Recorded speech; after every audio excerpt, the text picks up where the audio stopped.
Tu es le temple de Dieu, créé pour sa gloire.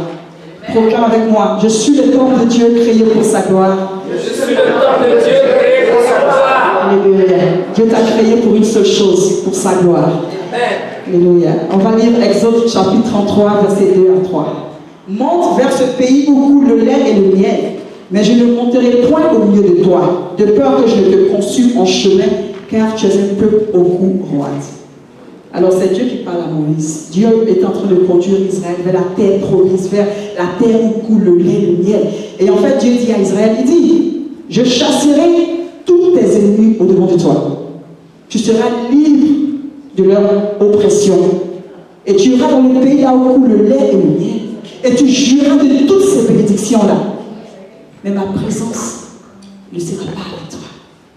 C'est tellement puissant. C'est-à-dire que Dieu dit, je vais vous bénir. Vous aurez toutes les bénédictions. Vous allez dans un pays, vous serez bénis, vous ne manquerez de rien. Mais ma présence ne sera pas avec toi. Vu de l'extérieur, vous aurez l'air d'être un peu vraiment qui a tout. Vous ne manquerez de rien. Mais vous n'aurez pas le privilège de ma présence. Frères et sœurs, être complet de biens matériels n'est pas synonyme de la présence de Dieu. Et nous sommes dans un monde où les enfants de Dieu ont la même notion, et toujours je le dis, la même notion de bénédiction que le monde. Dans notre royaume, là d'où on vient, enfants de Dieu, la vraie bénédiction, ce ne sont pas nos biens, ou les maisons qu'on habite, ou le travail qu'on fait. Notre bénédiction, c'est à quel point es-tu dans l'intimité, dans la présence de Dieu.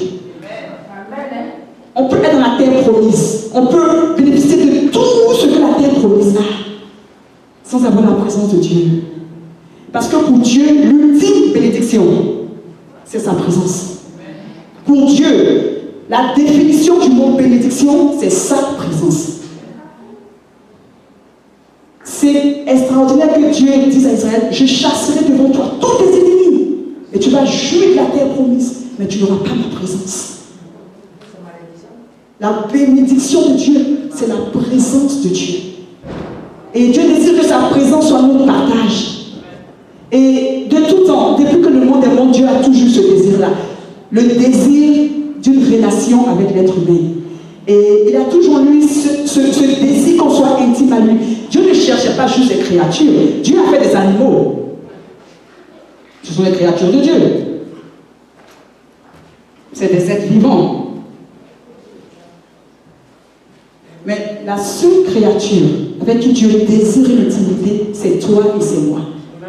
Et au-delà de tout ce qui est matériel, donc il peut nous combler. Ce qui importe à Dieu, c'est vraiment cette intimité. Et son cœur, c'est l'intimité avec l'homme. Et son cœur, c'est que ses enfants le connaissent.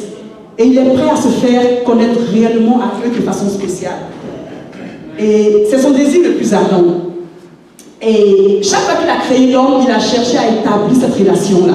Et ça a commencé avec Adam et Ève, qui étaient réellement dans son intimité. Et donc, après Adam et Ève, on sait comment ça finit, n'est-ce pas? Et après, on passe au peuple d'Israël. Et donc, Dieu libère Israël de l'Égypte. Et une des premières choses qu'il demande à Moïse de faire, la première chose qu'il demande à Moïse de faire, il dit, Moïse, bâtis-moi un tabernacle. C'est la première chose que Dieu demande à Moïse. Il dit, bâtis-moi un tabernacle. Et pourquoi? Parce que ce tabernacle aurait été l'endroit de leur rencontre, leur lieu de rendez-vous.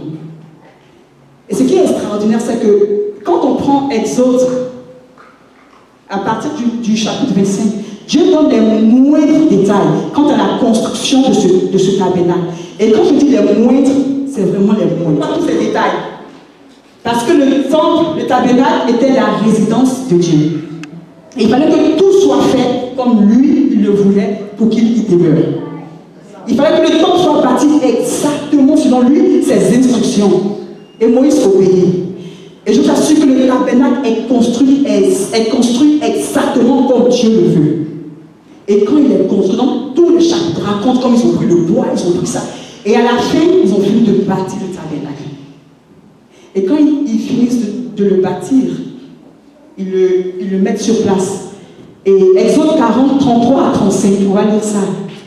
Il y a une chose extraordinaire qui se passe le jour où le tabernacle a fini d'être bâti.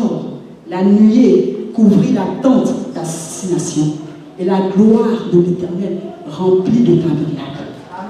Verset 35, Moïse ne pouvait même pas entrer dans le temple parce que la nuée restait dessus et que la gloire de l'Éternel remplissait le tabernacle. La gloire de Dieu avait tellement envahi le temple que même Moïse pouvait y entrer. Et je crois que c'est un genre de gloire que nous ne connaissons pas encore et que le Seigneur nous accorde vraiment la grâce d'expérimenter ce genre de gloire-là. Et elle avait rempli, vraiment l'atmosphère était imbibée de la gloire de Dieu. Et Exode 40, 38 dit, la nuée de l'Éternel était le jour sur le tabernacle de nuit, et il y avait un feu aux yeux de toute la maison pendant qu'Israël marchait. Israël se déplaçait avec cette gloire. D'accord? Donc Israël, partout où ce peuple allait, transportait le tabernacle. Où était la présence de Dieu? Des siècles plus tard, on arrive à David. Il dit, Seigneur, je veux te bâtir un temple. Et Dieu dit, non, attends, il faut que ton fils le fasse. Et Salomon vient. Et Salomon bâtit le temple. Mais au temps de Salomon, la différence, c'est que c'était maintenant un temple comme ici. C'était plus en fait un temple mobile, c'était un temple comme maintenant là. Voilà, physique, c'était. Et donc, il bâtit le temple Salomon. Mais il bâtit le temple selon les mêmes instructions que Dieu a données à Moïse. Donc, il bâtit ce temple dans les mêmes directions, exactement comme Dieu le voulait. Il le bâtit. Donc, il s'inspire du modèle vraiment de Moïse, parce qu'il n'y a un seul modèle pour bâtir le temple de Dieu. Et à la fin de la construction de ce temple que Salomon fait, qu'est-ce qui se passe? Il fait une prière. Et 2 Chroniques, chapitre 7, 1 à 3, explique aussi ce qui se passe lorsque ce temple-là est achevé. On va lire. On dit, lorsque Salomon eut achevé de prier, donc il a fini le temple et il prie. On dit, le feu descendit du ciel et consuma l'holocauste et les sacrifices. Et la gloire de l'Éternel remplit la maison. Les sacrificateurs ne pouvaient entrer dans la maison de l'Éternel. Pourquoi? Parce que la gloire remplissait la maison de l'Éternel.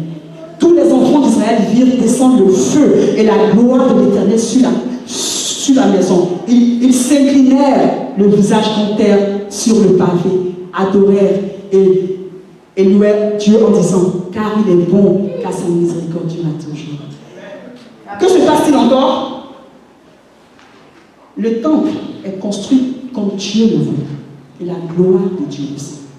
La même scène qui s'est passée avec le tabernacle, la même scène se passe encore avec Salomon. Différentes époques, le même phénomène. La gloire de Dieu envahit le temple. Et pourquoi? Parce que le temple est bâti pour recueillir, abriter la gloire de Dieu. En fait, c'est la fonction du temple. La fonction d'un temple, c'est pour abriter la présence même de Dieu. C'est la raison d'être d'un temple. Il n'y a pas une autre explication. Un temple est bâti pour abriter la gloire du Dieu des dieux. Ésaïe chapitre 6, 1 à 4, qui dit, l'année de la mort du roi Osias, je vis le Seigneur assis sur un trône très élevé et les portes de sa robe remplissaient le temple. Frères et sœurs, la seule raison d'être d'un temple, c'est pour abriter la présence de Dieu. Il n'y a pas d'autre raison. Donc, dans l'Ancien Testament, à chaque fois que le temple est mentionné, la gloire de Dieu est aussi mentionnée. Pourquoi? Encore, je le répète, parce que le temple est bâti pour abriter la gloire de Dieu. Si Moïse avait bâti le temple comme il voulait, il pouvait prier je ne sais pas comment il pouvait prier. Il pouvait dire, Seigneur, nous te dédions ce temple. La gloire ne serait pas manifestée de cette façon-là. En fait, sa gloire descendait parce que le temple était construit selon le modèle que lui-même avait donné. Et c'était en fait le temple selon son cœur. Donc, forcément, sa gloire envahissait le temple. Et de grandes choses s'y passaient. Car où la gloire de Dieu est, des choses extraordinaires se passent. On quitte le temps de Salomon, on arrive au Nouveau Testament. Et Jésus vient avec un autre concept. Il vient avec une autre vérité. Il dit à chaque croyant, ne sais-tu pas que tu es le temple de Dieu? Ne sais-tu pas que c'est toi qui es le temple de Dieu où Dieu réside? Dieu qui avait une autre révélation, Christ, une autre révélation. Il dit non, non, non, on ne parle plus de tabernacle, on parle plus du temple de Salomon. Tu es mon temple. Tu es le temple là où je réside. Tu es la manifestation de ma gloire. Et le désir vraiment de Dieu est d'avoir une demeure qui lui soit propre. Comme avec Moïse et le tabernacle, et comme avec Salomon et le temple. Et ce même désir de Dieu demeure. Il n'a pas changé. Dieu ne change réellement pas. Hein. Le même désir qu'il avait avant, là, où il a dit à Moïse, fais-moi un tabernacle. Je veux y demeurer. À Salomon, je veux y être. C'est la même chose. Il n'a pas changé. Il y a juste une différence. C'est que le temple, c'est toi et c'est moi. C'est la seule différence. Mais comme nous l'avons vu, pour que la gloire de Dieu envahisse le temple, il faut quoi? Il faut que ce temple soit bâti exactement comme le modèle établi par Dieu. Et ce n'est pas négociable. C'est que si Moïse s'était trompé pour dire, ok, Dieu, c'est vrai que tu as dit 15 cm, mais je pense que je vais mettre 16 cm parce que j'ai mesuré, Dieu ne serait pas venu. Mes frères et sœurs, ce n'est pas négociable. Tu ne peux pas bâtir ton temple selon ton modèle et t'attendre à ce que sa gloire descende. Jamais. Tu pourras chanter tous les chants que tu veux. Tant que le temple que tu es n'est pas bâti selon les instructions du Père, sa gloire ne descendra pas. 1 Corinthiens 3, 16 à 17 dit: ne savez-vous pas que vous êtes le temple de Dieu et que l'Esprit de Dieu habite en vous? Si quelqu'un détruit le temple de Dieu, Dieu le détruira, car le temple de Dieu est saint et c'est ce que vous êtes. Voici notre modèle. En cette génération-là, voici les instructions du temple que nous sommes. Le modèle établi, c'est quoi? C'est la sainteté du temple. Et c'est seulement lorsque le modèle établi par Dieu est respecté que sa gloire envahit le temple. Jésus apprend à prier à ses disciples. Il dit: notre Père qui est aux cieux, que ton nom soit sanctifié et que ton règne vienne. La sanctification appelle le règne de Dieu. Elle appelle sa gloire. Le tabernacle et le temple étaient saints et Dieu n'a pas changé. Et on a vu ce qui s'est passé. Et vous savez, j'aime bien imaginer les disciples après la mort de Jésus. Vous savez, les disciples, ils ont connu le temple physique vraiment de Salomon. Et aucun d'eux vraiment n'avait accès au lieu très saint parce qu'ils n'étaient pas sacrificateurs. Donc, ils ont vu ce temple-là. Et Jésus vient sur la croix. Vous savez que leurs yeux n'a jamais même tiré comme ça et pu voir vraiment ce qui se passait dans le lieu très saint. Parce qu'il y avait un voile qui séparait. Et personne d'autre n'y entrait. Et quand Jésus s'écrit, tout est accompli. La Bible raconte que le voile du temple se déchire en deux. Et le concept du temple selon Moïse, selon Salomon, dès cet instant, n'a plus existé. Et c'était une autre vérité. Et cette vérité était quoi? Que Dieu ne résidait plus dans une bâtisse, dans un tabernacle, mais en l'homme. Et ceux qui ont vu la réalité du temple dans la Bible avaient conscience de ce mystère qu'est le temple. C'était tellement sacré, parce que c'est là où Dieu était. Et en fait, c'est dans cette réalité-là que les disciples ont vécu. La réalité d'un temple construit où Dieu demeure. Et devant Dieu, et devant eux, ils voient le voile de ce temple qui se déchire. Ils voient que le lieu très saint leur est ouvert. Ils ont sûrement reçu la révélation que désormais c'était eux le temple de Dieu. Et que le temple de Dieu est fait pour recevoir et abriter la gloire de Dieu. Et je pense que c'est ça qui a fait la différence avec les disciples, je vous assure. Ils ont soupiré après la sainteté. Ok Seigneur, on veut être bâti selon ce modèle-là. La Bible dit qu'ils sont restés 10 jours dans la chambre haute. J'aime tellement imaginer ce qu'ils ont fait pendant 10 jours. Qu'est-ce qu'ils ont fait pendant 10 jours dans une chambre? Ils n'ont pas dit: ah, mais Jésus a dit que le Saint-Esprit, on l'a reçu, et puis bon, voilà quoi. Non, non, non, ils se sont mis. Oh, ils avaient reçu la promesse de l'Esprit de Dieu pendant 10 jours. Ils ont crié: Père. Ça a été 10 jours de préparation, de sanctification, de tout. Et la gloire de Dieu est descendue. La gloire de Dieu descend toujours. Lorsque le temple est saint, lorsque le temple est construit selon le modèle établi par lui. Ésaïe 43, 5 dit: une voix crie, Préparez au désert le chemin de l'Éternel. Aplanissez dans tous les lieux arides une route pour notre Dieu. Alors, la gloire de l'Éternel sera révélée. Et au même instant, toute chair la verra, car la bouche de l'Éternel a parlé. Amen. C'est toute une préparation. C'est ce désir de vivre une vie de sainteté pour dire Seigneur, je suis ton temple. Seigneur, c'est moi ton temple. En cette génération, c'est moi ton temple. Nous sommes le temple de Dieu, créé pour contenir sa présence, comme avec le tabernacle et comme avec le temple de Salomon. Et nous sommes dans une génération où l'ennemi travaille de façon particulière. Et je ne sais pas si vous le croyez comme moi, mais le diable travaille de façon vraiment particulière. Et on découvre de nouvelles maladies. Tout Satan est vraiment à l'œuvre. Et que fait l'Église? Que fait le temple de Dieu que nous sommes? Nous sommes dans les distractions. Nous sommes dans tellement de choses qui ne glorifient pas le Père. Mais je pense que c'est parce qu'on n'a pas réalisé que nous sommes le temple de Dieu et que le temple a été créé pour abriter la gloire de Dieu. Et nous sommes dans les détails, nous sommes dans les commérages, nous sommes dans la colère. En plus, ce qui s'est passé avec le tabernacle, avec le temple de Salomon, il a vu la gloire de Dieu envahir ces deux temples. Il s'est fait une promesse, il dit, cette génération-là, je vais mettre tout ce qui est en mon pouvoir, faire tout ce que je peux pour qu'elle ne réalise pas qu'elle est le temple de Dieu et qu'un temple a été bâti pour abriter la gloire de Dieu. Et que ne recherche pas la sainteté sans laquelle nul ne verra Dieu. Et le diable travaille et nous distrait. Parce que vous savez quoi, pour que la gloire, le règne de Dieu descende et que sa volonté soit faite sur la terre comme elle se fait au ciel, qu'est-ce qu'il faut? Notre Père qui est aux cieux, que ton nom soit sanctifié. Et alors que ton règne vienne. C'est un processus. Il n'y a pas de demi-mesure. Lorsque le nom du Père est sanctifié, et lorsque le temple de Dieu vient une vie de sanctification, soupire après la sanctification, le règne de Dieu vient. Et ça bouleverse tout autour de nous. Sa volonté se fait sur la terre comme elle se fait au ciel lorsque l'Église, le temple que je suis, le temple que tu es, vit une vie de sainteté. Jésus veut que son règne vienne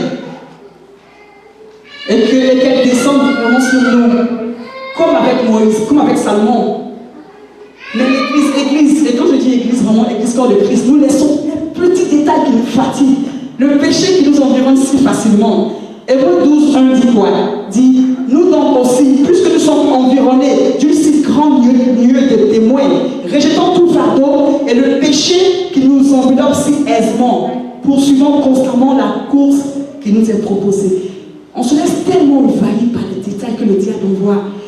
Et la gloire de Dieu peut se manifester comme elle s'est manifestée dans les deux temps qu'on a vus. Mais elle est vraiment distraite. Ce que j'ai vu qui m'a bouleversée, et c'est dans Wikipédia. Vous savez, parce que je n'étais pas sûre combien de temps avait été construit avant. J'étais combien de temps. Et donc, et je cherchais le temple de Salomon. Et ce que j'ai vu m'a bouleversée. J'ai découvert que les francs-maçons, dans leur siècle, là, ils ont pris ce modèle-là. Il y a un ministère au temple que le corps de Christ n'a pas réalisé. Frères et sœurs, le ministère du temple, là, il est extraordinaire. Les maçonniques, ils fonctionnent avec le temple de Salomon. Parce qu'ils ont compris qu'il y a un pouvoir dans ce temple. Le mystère du temple est nôtre. Ce mystère du temple-là, il est nôtre. Je veux vraiment qu'en tant que peuple, en tant que chrétien et chrétienne, que nous puissions nous pencher sur.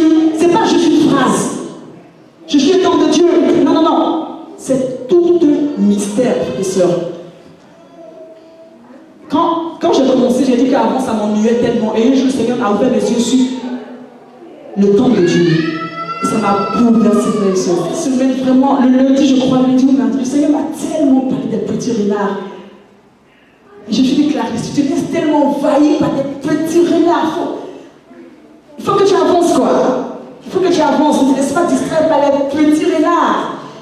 Ils sont tellement une distraction. Quels sont les renards dans ton champ? Quels sont les renards dans le jardin précieux que tu es pour Dieu? Est-ce que c'est un frère qui te fatigue à l'église ou une sœur? Est-ce que c'est les finances? Est-ce que c'est les enfants?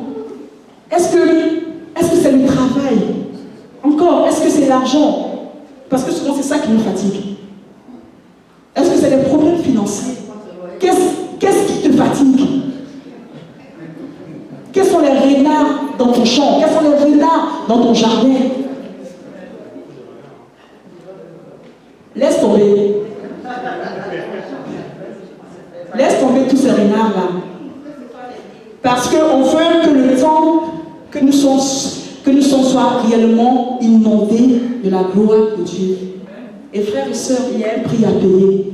Et je crois que ceux en cette génération qui sont prêts à payer le prix verront la gloire de Dieu comme Moïse l'a vu et comme Salomon l'a vu. Je crois qu'il y a des personnes qui sont réellement prêtes à payer le prix et dire Seigneur, je veux voir ta gloire. Quelque chose que ça me coûte, il faut que je voie ta gloire. Et ils la verront parce que Dieu est fidèle. Parce qu'il dit celui qui le cherche le trouve. Mais dans cette recherche de Dieu-là, il y aura toujours des renards qui vont essayer de retirer du chemin. Mais tu dois dire Seigneur, je sais ce que je veux. Je veux ta gloire. Et je vous assure qu'il y a un prix à payer. Voici ce que David dit. Et j'aime tellement ce passage. Il dit, n'en est-il pas ici de ma maison de mon Dieu? Il parle de sa maison. Puisqu'il a fait avec moi une alliance éternelle, en tout point, bien réglée, et offrant pleine sécurité, ne fera-t-il pas germer tout mon salut et tous mes désirs? David dit que Dieu a fait une alliance avec sa maison. Et cette alliance-là, réglée en tout point, ça veut dire que chaque détail de sa famille, Dieu gère.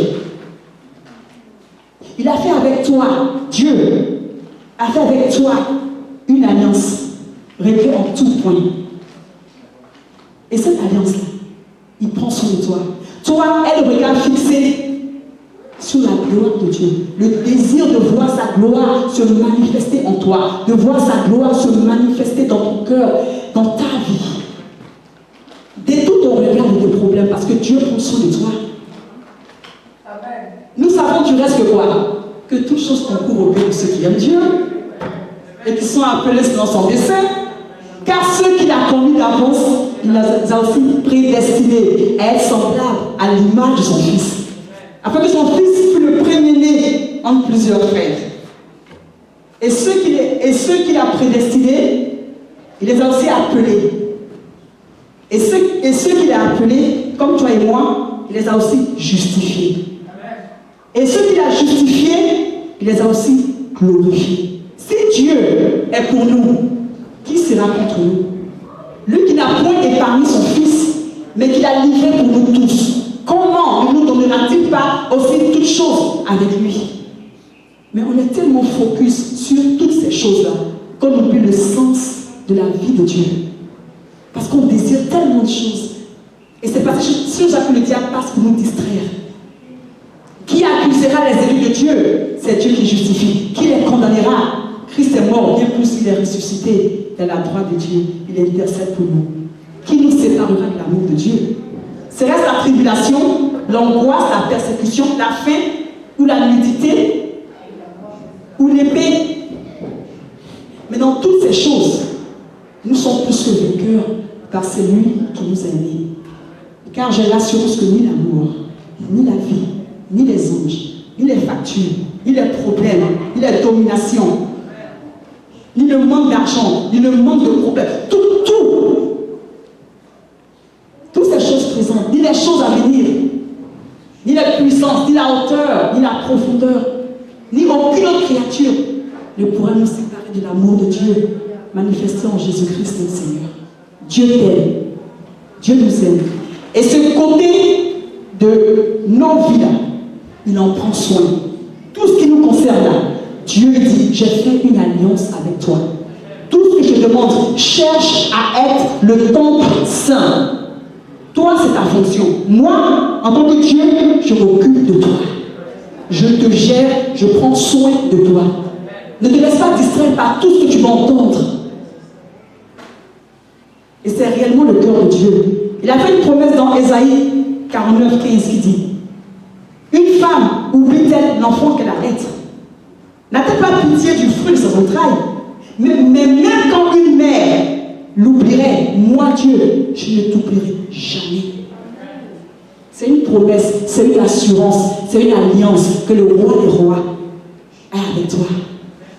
Tout ce qu'il désire en cette génération, il veut des hommes et des femmes qui payent le prix pour dire Seigneur, au-delà de tout, même s'il n'y a pas de travail, même s'il n'y a pas d'argent, même s'il n'y a pas d'enfant, même s'il n'y a pas de mari, Père, je veux ton cœur. Seigneur, je veux être le temple parce que j'ai vu ce que tu as fait avec le tabernacle. J'ai vu ta gloire descendre. Seigneur, j'ai lu. Seigneur, avec le temple de Salomon, Seigneur, j'ai lu, j'ai vu, Seigneur. Seigneur, avec le temple que je suis, tu es prêt à faire la même chose parce que le temple a été bâti pour une seule raison, pour abriter ta gloire. Et c'est pour ça que tu as dit, Clarisse, tu es mon temple. Il faut que ma gloire soit en toi. Mais il y a trop de distractions, frères et sœurs. Et c'est ce que le diable veut. Parce que plus nous sommes distraits, plus il travaille dans le monde. Et l'église est là, l'église dort. Non, peuple de Dieu, nous sommes le temple de Dieu.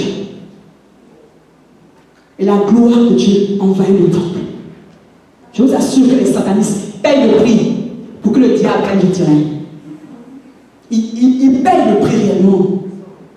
Ils prennent des jeunes rien que pour que le diable gagne du terrain. Combien d'enfants de Dieu jeûnent pour dire oh Seigneur, tout ce que je veux, je donne mon travail. Seigneur, non, je ne veux même pas jeûner pour ça. Seigneur, le jeûne que je prends de 40 jours là, c'est que ta gloire descende.